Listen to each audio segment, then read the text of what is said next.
오늘은 교회력으로 9번째 주일입니다. 지난 한 주간 동안 장마와 폭우와 무더위 가운데서 얼마나 고생하셨습니까? 건강한 모습으로 이렇게 뵙게 돼서 감사합니다. 교회도 곳곳에 물이 새고 그런 일이 있었습니다마는 폭우 가운데서 또 이른 아침부터 일하시느라고 고생 많이 하셨습니다. 무더위 속에 이 여름을 보내면서 더욱더 영육간에 강건해지는 우리 성도님들 되시기를 주님의 이름으로 축복합니다.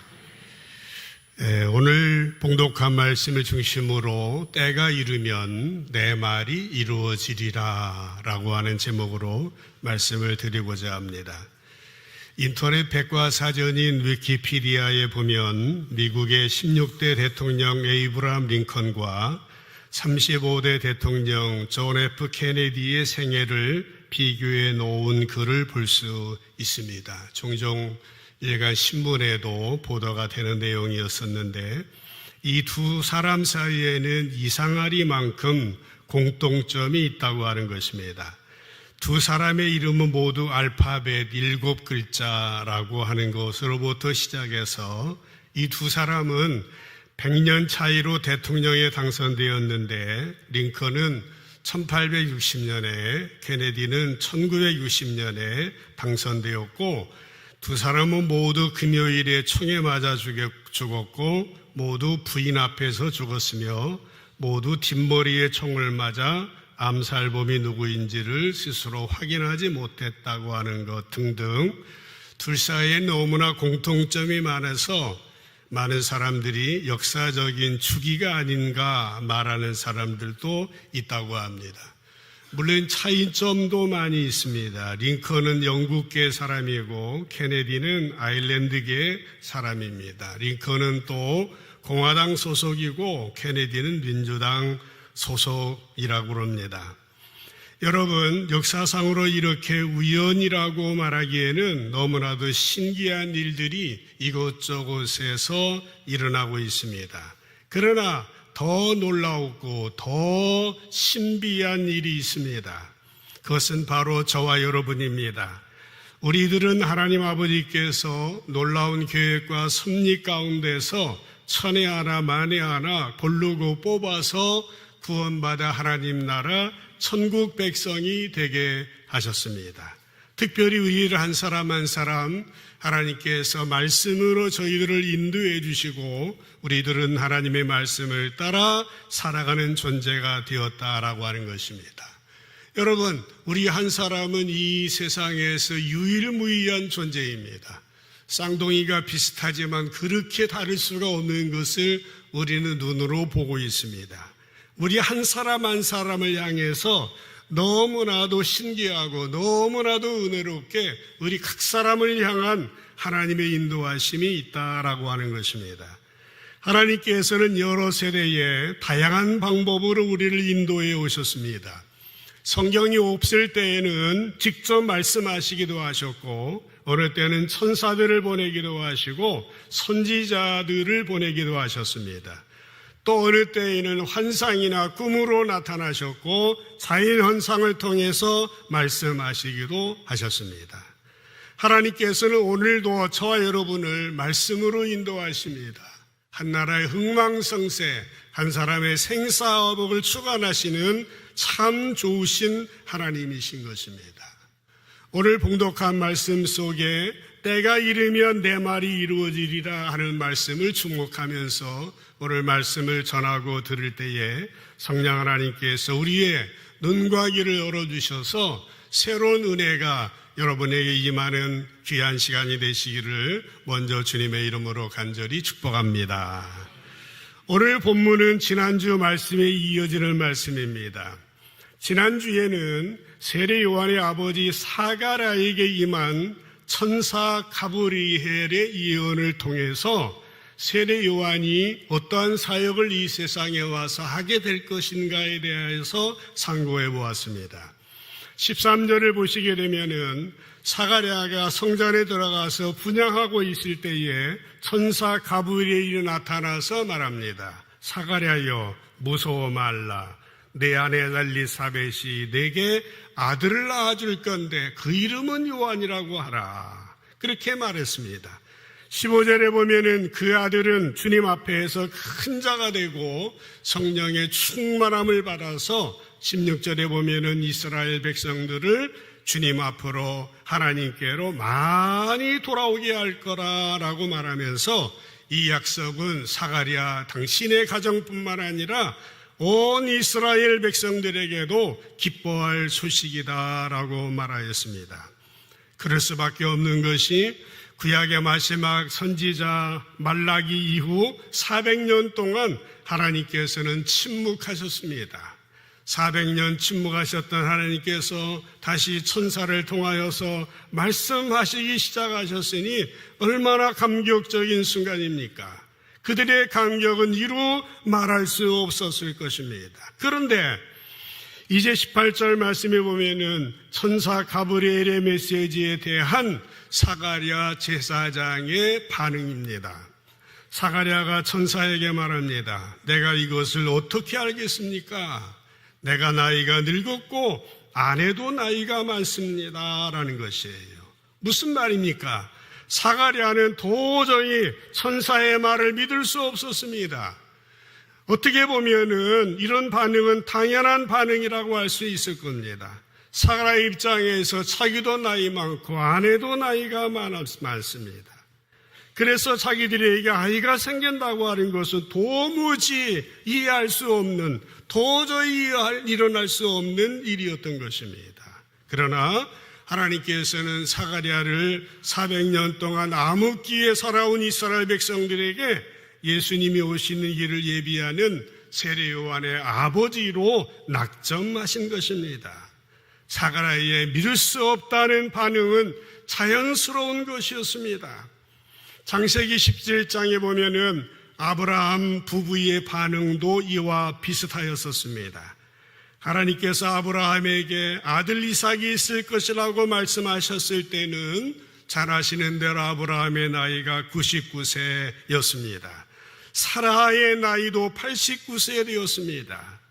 그때에 아들이 내년 이맘쯤 있을 거다라는 하나님의 약속의 말씀에 아브라함이 뭐라고 반응을 하였습니까? 기억하세요? 창세기 17장 17절에 보면은 아브라함이 어떻게 합니까? 엎드려 웃었습니다. 속으로 말합니다. 100세 된 사람이 어찌 자식을 낳을 수 있습니까? 아내는 90세니 어찌 출산하겠습니까? 아브라함을 보면은 정말 우리와 똑같은 사람이기 때문에 마음이 따뜻해집니다. 아브라함은 믿음이 없었던 것으로 보여집니다. 사실 아브라함의 이 반응은 사가랴보다도 더 심한 반응입니다. 아브라함이 어떻게 했습니까? 엎드려 웃었습니다. 좋은 말로 웃었다고 기록이 될 뿐이지 실제로는 비웃었다는 이야기일 것입니다. 우리를 또 이야기하다가 정말 어이없는 말을 하고 말 같지 않은 말을 하면은 웃기지 말라고 그렇게 말하지 않습니까? 사가랴도 아브라함과 같이 하나님께 그런 반응을 보였던 것입니다. 그러면 사가랴의 이런 믿을 수 없다는 반응에 대하여서 천사 가브리엘은 뭐라고 말하였습니까? 20절에 보면은 가브리엘 천사의 말입니다. 보라, 이 일이 되는 날까지, 네 아들 낳는 날까지 내가 말 못하는 자가 되어 벙어리가 되어 능히 말을 못하게 될 것인데 왜 그러냐? 네가 내 말을 믿지 않았기 때문이다 라고 말하면서 그러나 때가 이르면 오늘 설교의 제목처럼 때가 이르면 내 말이 이루어지리라 천사 가브리엘의 말입니다. 천사는 사가랴가 자기의 말을 믿지 못하자 사가랴의 말문을 막아버렸습니다. 사가랴가 벙어리가 되었다라고 하는 것입니다. 사랑하는 성도 여러분, 이 즈음에서 하나님이 행하시는 일을 생각해 봐야 됩니다. 하나님이 행하시는 일은요, 인간이 우리가 믿거나 믿지 않거나 아무 상관이 없습니다. 하나님이 뜻하신 바는 반드시 이루어 가시는 것이에요. 하나님께서 우리를 통해서 이루시고자 하는 일이 있을 때 우리가 믿거나 믿지 않거나 아무 상관없이 우리를 도구로 쓰시고 우리를 통로로 사용하신다라고 하는 것입니다. 그러므로 우리는 어떻게 해야 됩니까? 우리는 하나님의 때를 겸손히 기다리며 우리 자신을 준비해야 된다라고 하는 것입니다. 그러니까 하나님의 역사하심의 주도권은 사람에게 있는 게 아닙니다. 하나님께 있습니다. 이제 모든 역사는 하나님의 손 가운데 있는 것이에요. 우리가 어찌하든 간에 하나님의 계획 가운데 하나님의 뜻은 반드시 이루어진다고 하는 것입니다.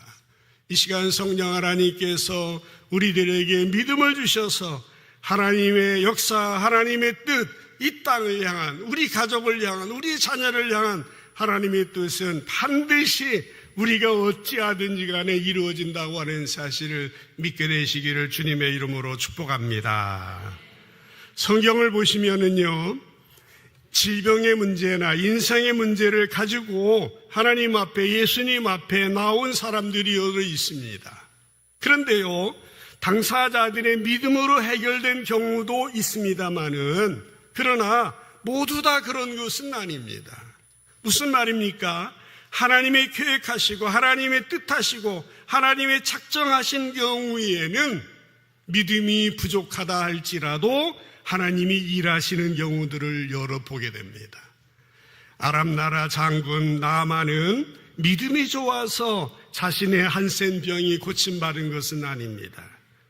백부장의 종도 마찬가지입니다. 믿음이 좋아서 고침받은 것이 아니에요.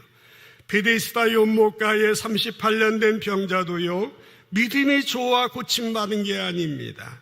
사실 그들에게는 믿음이 없었습니다. 그러나 하나님께서는, 그러나 예수님은 당신의 하실 일을 하십니다. 그들을 향한 계획이 있습니다.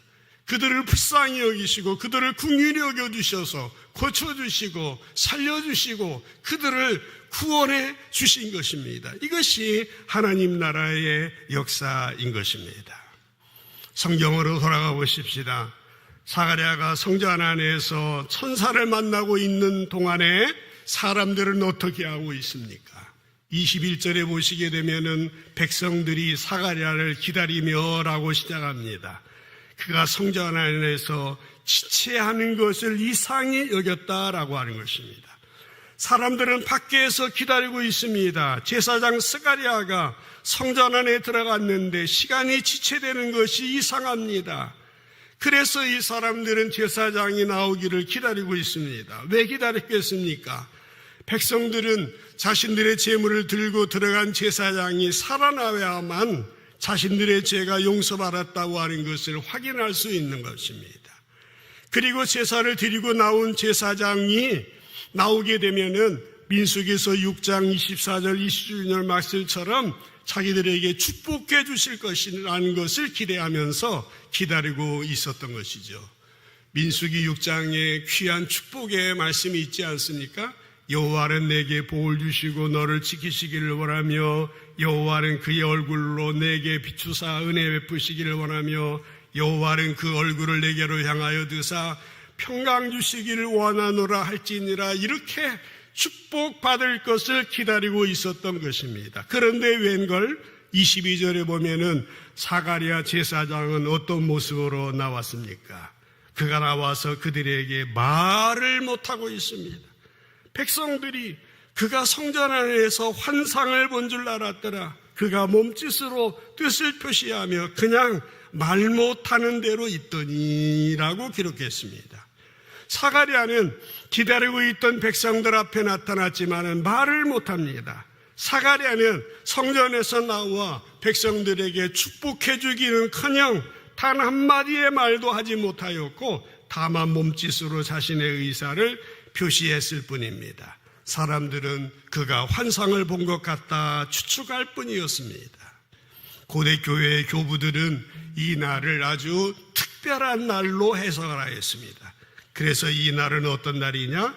구약의 율법이 종말을 고한 날이라. 신약의 시대, 예수님의 시대, 새로운 시대가 시작된 날이라고 의미 부여를 하였습니다. 물론 당시 사람들은 그렇게 이해한 것은 아니었습니다. 그러나 24절에 보면은 그 후에 일어났던 일들에 대해서 기록하고 있습니다. 어떤 일이 일어났습니까? 이후에 그의 아내 엘리사벳이 잉태하였습니다. 믿지 않았는데 잉태하였습니다. 하나님께서 가브리엘 천사를 통해 약속해 주신 대로 엘리사벳은 잉태하게 되었고 임신하게 되었고 임신한 상태로 5개월 동안이나 숨어 있었다라고 하는 겁니다.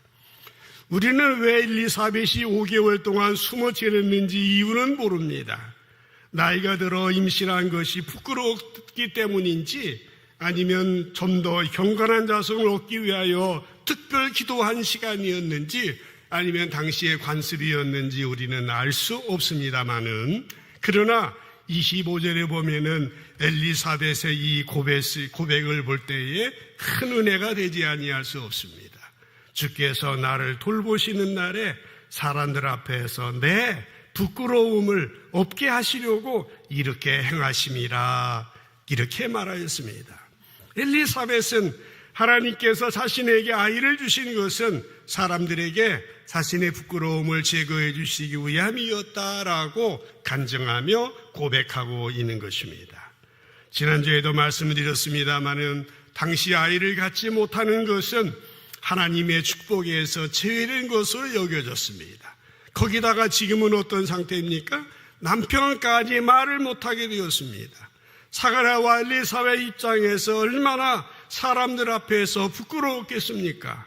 그러나 하나님은 이 부끄러움을 없게 해주시려고 이 가정을 통해서 아이를 주신 것이고 이 가정을 통하여 하나님의 일을 계속해서 해가고 계시는 것입니다. 아마도 당시 사람들은 엘리사벳이 아이도 못 낳지 남편 사가랴도 말을 못하지, 그래서 그 가정은 완전히 끝났다라고 생각했을지도 모릅니다. 그러나 지금 어떤 일이 일어납니까? 사가랴 엘리사벳의 가정 가운데는 하나님의 일들이 일어나고 있습니다. 다만 사람들이 모를 뿐입니다. 하나님은 그 가정을 통하여 놀라운 일을 진행하고 계셨던 것입니다. 사실 사가랴 부부도 벙어리 냉가슴 앓듯이 알지만 말하지 못하는 상황에 처해 있었을 겁니다. 사실은 그게 아닌데, 사실은 주님이 일하고 계시는데 이 말을 하고 싶은데 말 못하는 이런 상황이 참으로 안타까운 상황이었을 거예요. 그러나 여러분, 우리는 기억해야 됩니다. 이렇게 하나님의 뜻은 조용하게 진행되어지고 있다고 하는 것입니다. 이렇게 하나님의 뜻은 조용히 이루어지고 있었습니다. 그렇습니다.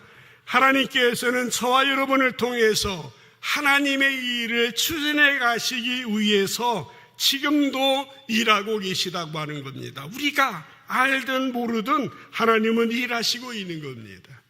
하나님께서는 어느 때는 말씀을 통해서, 예배를 통해서, 기도를 통해서, 주의 사람들을 통해서, 또 우리의 기가 막힌 환경을 통해서 우리를 일하게 하시고 우리를 움직여 가신다라고 하는 것이에요.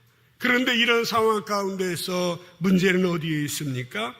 우리들에게 많은 경우 하나님의 뜻과 계획을 잘 알아듣지 못하기 때문입니다. 어느 때는 알아듣기는 하는 것 같지만 움직이지를 않습니다. 순종하지 않을 때가 너무나도 많이 있는 것입니다. 그러므로 사랑하는 성도 여러분, 우리가 하나님의 뜻을 잘 분별하고 하나님의 계획을 순종하기 위해서는 어떻게 됩니까? 하나님 말씀에 귀를 기울여야 됩니다. 그래서 그 말씀 속으로 들어가야 됩니다. 그래서 주님의 오묘하신 계획과 섭리를 알아들을 수 있어야 됩니다. 말씀을 잘 이해해야 됩니다. 잘 알아야 됩니다.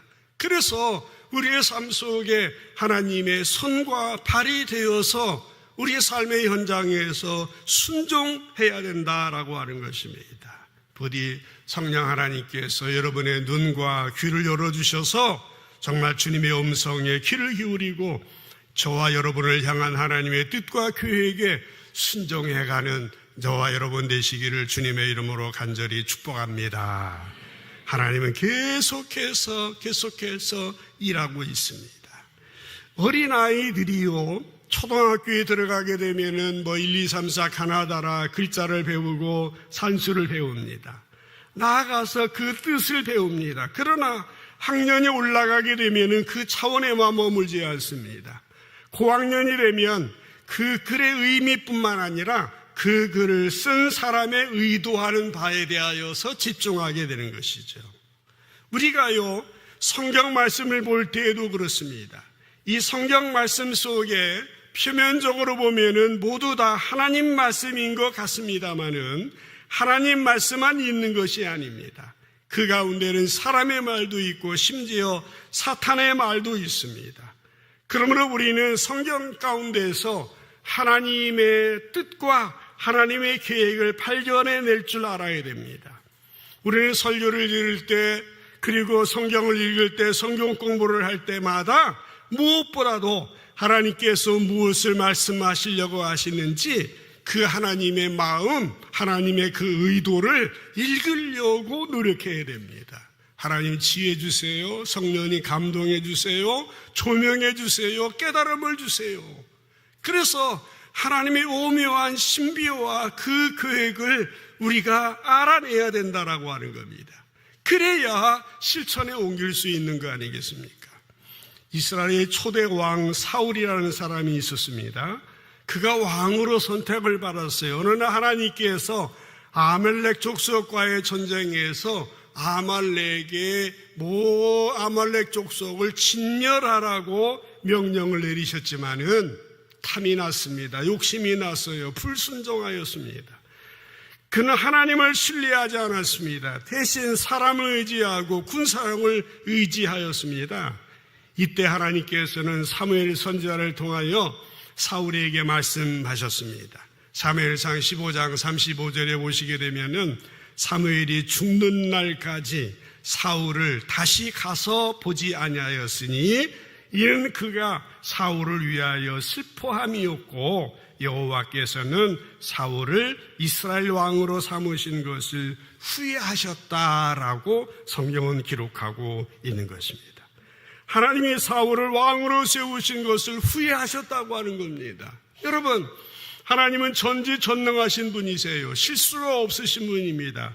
후회하심이 없으신 분이에요. 그런데 후회한다고 표현한 것은 무슨 말이겠습니까?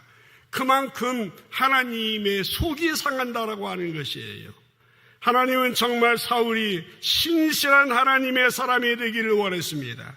신실한 하나님의 종이 되기면 좋았겠는데 그렇게 살지 않은 것에 대하여서 아쉬움을 가지시고 후회하셨다라고 그렇게 말씀하고 있는 것입니다.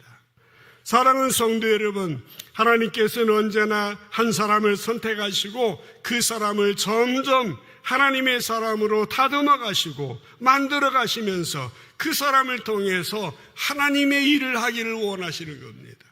그런데 그렇게 되지 않을 때에 마음 아파하시고 속상해하시고 후회하시기도 하신다라고 하는 것입니다. 그러나 창세기 12장에 보면은 믿음의 조상 아브라함이라고 하는 사람이 있습니다. 여러분, 아브라함은 특별한 사람이 아닙니다. 하나님께서 그 아브라함을 부르셨는데 그는 나중에 믿음의 조상이 되지 않습니까? 그러나 하나님이 부르실 때에는 창세기 12장입니다마는 어느 날 아들 이삭을 제물로 바치라고 요청하십니다. 믿음을 요구하시는 것입니다. 그런데요, 창세기 12장으로부터 이 이삭을 바친 그 22장까지의 그 기간은 여러분 한번 생각해 보셨습니까? 그 기간은 최소한 40년이라는 시간 간격이 있다고 하는 것을 알아야 됩니다. 하나님은 아브라함을 부르시고 바로 그 다음 날 아들을 바치라고 믿음을 요구하신 것이 아닙니다. 하나님 나라에는 시간이 있습니다. 하나님께서는 그 시간 동안, 그 기간 동안 아브라함을 훈련하시고요, 다듬으시고요, 어느 때는 설득도 시키시면서 점점 하나님의 사람으로 만들어 가신다라고 하는 것입니다. 그러므로 우리가 아브라함의 이야기를 읽을 때마다 우리를 지금까지 준비해 가시는 하나님에 대해서도 읽어낼 수 있어야 됩니다. 하나님도 그렇게 하시는 겁니다. 우리와 함께 하실 뿐만 아니라 우리에게 말씀해 주시고 우리를 다듬으시고 우리를 준비해 가신다라고 하는 얘기죠. 사도행전 10장에 보면은 백부장 고넬료의 이야기가 나옵니다. 어느 날 천사가 나타나가지고 내 기도와 구제가 하늘에 상달되었다라고 말씀하시면서 요빠의 사람을 보내가지고 베드로라고 하는 시몬을 청하라라고 말했습니다. 그래서 베드로가 와서 말씀을 전하고 성령이 임할 때에 세례를 주었지 않습니까? 그런데 이때의 주인공이 고넬료가 아니에요. 우리가 이 부분에서 이런 질문을 할 수 있습니다. 하나님이 왜 고넬료의 기도와 구제가 상달되었다면 직접 말씀하시면 상달되었다고 직접 말씀하시면서 왜 성령은 베드로를 통해서 임하게 하셨는지 그런 의문이 들어갑니다. 베드로에게 무슨 특별한 게 있는지. 그러나 사도행전 10장 34, 35절에 보면은 베드로가 고넬료의 집에서 하나님이 역사하신 것을 보고 고백하는 내용이 나옵니다. 놀라운 고백을 합니다. 베드로가 입을 열어 말합니다. 내가 참으로 하나님은 어떤 분이신지를 알게 된 거예요.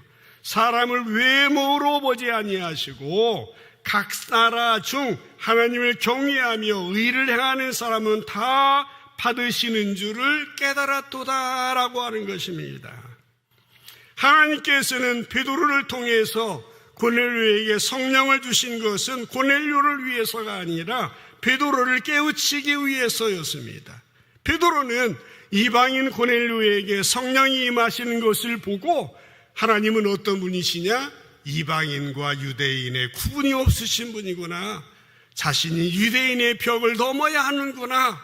유대인인 베드로의 생각을 깨트려 주시고 그의 사고를 시야를 활짝 열어 주셨다라고 하는 사실인 거예요.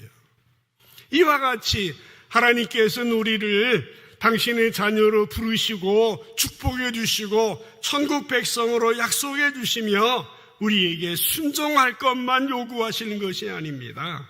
하나님은요 여러 가지 방법으로 우리를 깨우쳐 가시고 우리를 더욱더 아름다운 하나님의 자녀로 만들어 가신다라고 하는 것입니다.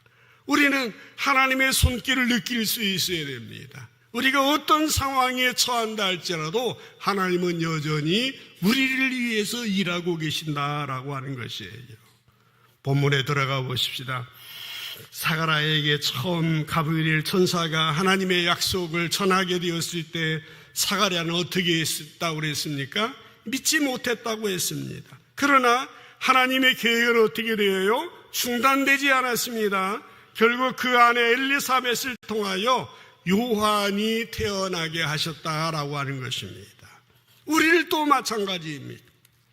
하나님께서 우리 각 사람에게 어떤 말씀을 주셨든지 하나님께서는 그 약속을 여러분을 통해서 반드시 이루어 가시기를 원하신다라고 하는 것이에요.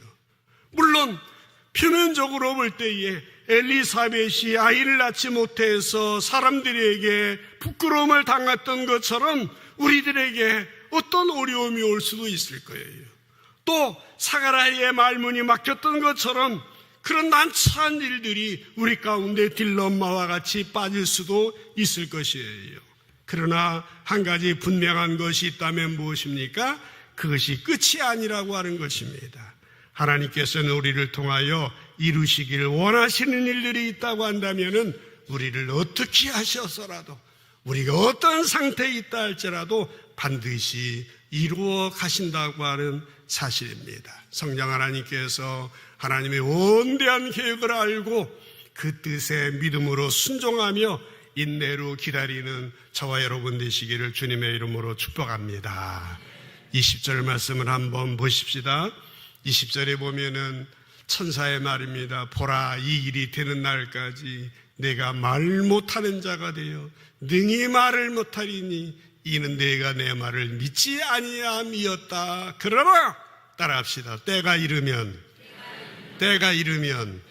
내 말이 이루어지리라. 하나님의 약속의 말씀인 줄로 믿습니다. 하나님의 때가 분명히 있습니다. 하나님의 때는 분명히 카이로스의 때가 있는 것입니다. 성경을 보십시오. 성경에 보면은 하나님은 정말 끊임없이 일하고 계십니다. 사람은 이제 올라갔다 내려갔다 흔들리고 방황하지만은 하나님께서는 오늘 말씀처럼 하나님의 카이로스의 때가 되면은 분명히 그 일이 이루어지는 것입니다. 기독교의 2000년의 역사가 계속 되어지는 동안 교회는 수많은 환난과 핍박을 받았습니다. 그러나 한나라의 흥망성쇠를 주관하신 하나님, 대제국들은 다 쓰러지고 넘어졌지만은 그러나 주님의 나라 수십억의 사람들이 지금 예수 믿고 구원받아 하나님 나라 이루고 있습니다. 여전히 어려운 일들이 있지만은 그러나 그 가운데서 하나님은 일하고 계시는 줄로 믿습니다. 우리 한 사람 한 사람이 주님의 손과 발이 되어서 이 땅에 주님이 통치하시고 다스리시는 그 나라가 되기를 원하시는 겁니다.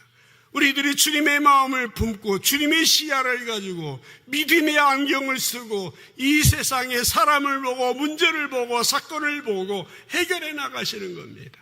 미국의 대통령이 어떻게 됐다, 중국이 러시아가 어떻게 됐다, 중동이 유럽이 어떻게 되어졌다, 하나님은 역사를 움직여 나가시고 우리 한 사람 한 사람 지구촌 저 동방의 작은 나라 이 대한민국 반토막난 이 나라이고 기독교 역사가 100여 년밖에 되지 않는 짧은 기독교의 나라, 그러나 뜨겁게 순수한 말씀에 서 있는 하나님의 사람을 통하여서 일하시려고 우리를 준비하고 계시다라고 하는 것입니다. 그래서 오늘 예배가 필요한 겁니다. 그래서 전교인 수련회가 필요한 겁니다. 그래서 성경 공부가 필요한 겁니다.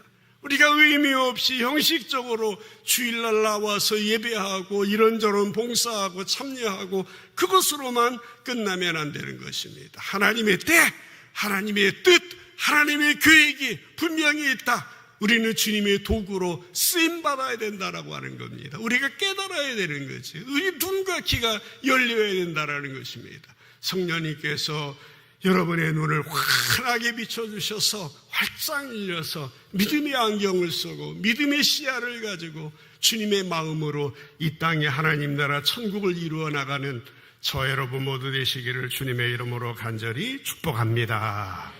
기도하십시다.